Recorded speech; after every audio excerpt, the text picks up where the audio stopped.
Halo teman-teman, kali ini saya akan mencoba untuk menjawab tugas e-bisnis yang kami dapat dari kampus kami yaitu ITB Stikom Ambon, jurusan pariwisata. Nama saya Jenfriani Orvinotumairisa dan kali ini kami akan membahas tentang supply chain management. Iya, soal yang pertama yaitu apa sih definisi dari supply chain management? Nah, supply chain management adalah manajemen terhadap aliran antar dan di antara tahapan supply chain untuk memaksimalkan profitabilitas keseluruhan supply chain.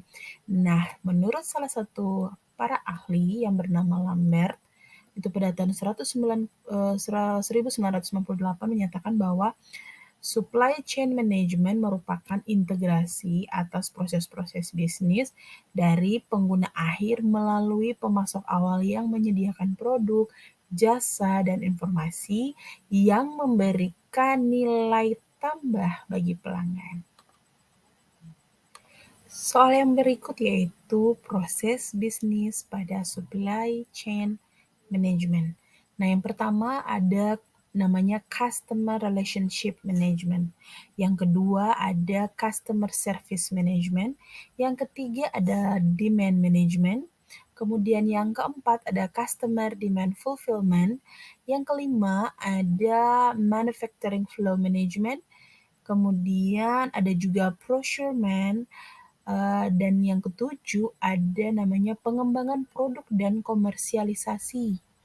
Nah, dan yang kedelapan adalah return. Soal yang berikut yaitu peran internet dalam supply chain management. Nah, teknologi memungkinkan pembagian cepat dari data permintaan dan penawaran. Dengan membagi informasi di seluruh rantai supply ke konsumen akhir, kita bisa membuat sebuah rantai permintaan diarahkan pada penyediaan nilai konsumen yang lebih. Tujuannya ialah mengintegrasikan data permintaan dan supply jadi gambaran yang akurasinya sudah meningkat dapat diambil tentang sifat dari proses bisnis, pasar, dan konsumen akhir. Integrasi ini sendiri memungkinkan peningkatan keunggulan kompetitif. Jadi, dengan adanya integrasi ini dalam rantai supply akan meningkatkan ketergantungan dan inventory minimum. Internet memungkinkan kolaborasi, koordinasi, dan integrasi dalam praktek di lapangan. Dengan adanya internet, pihak-pihak pada supply chain bisa membagi informasi serta melakukan transaksi dengan lebih cepat, murah, dan akurat.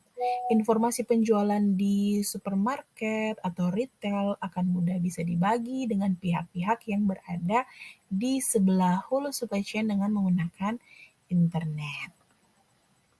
Ya, soal yang berikut yaitu tantangan dari supply chain management.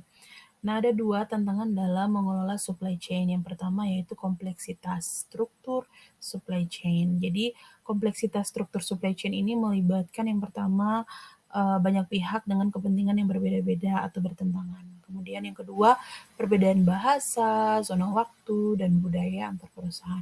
Yang kedua yaitu tantangannya adalah ketidakpastian dalam hal ini yaitu ketidakpastian permintaan, kemudian ketidakpastian pasokan, dan yang ketiga yaitu ketidakpastian internal dalam arti kerusakan mesin, kinerja mesin yang tidak sempurna, ataupun juga bisa dengan ketidakpastian kualitas produksi dan lain-lain.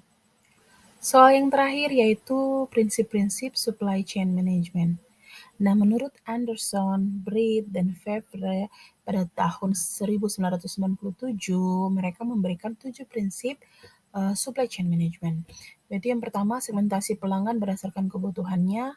Yang kedua, sesuaikan jaringan logistik untuk melayani kebutuhan pelanggan yang berbeda. Yang ketiga, dengarkan signal pasar dan jadikan signal tersebut sebagai dasar dalam perencanaan kebutuhan, sehingga bisa menghasilkan ramalan yang konsisten dan alokasi sumber daya yang optimal. Yang keempat, diferensiasi produk pada titik yang lebih dekat dengan konsumen dan percepat konversinya di sepanjang rantai supply. Yang kelima, kelola sumber-sumber supply secara strategis untuk mengurangi ongkos kepemilikan dari material maupun jasa. Yang keenam, kembangkan strategi teknologi untuk keseluruhan rantai supply yang mendukung pengambilan keputusan berhierarki serta berikan gambaran yang jelas dari aliran produk, jasa, maupun informasi. Dan yang terakhir, adopsi pengukuran kerja untuk sebuah supply chain secara keseluruhan dengan maksud untuk meningkatkan pelayanan kepada konsumen akhir.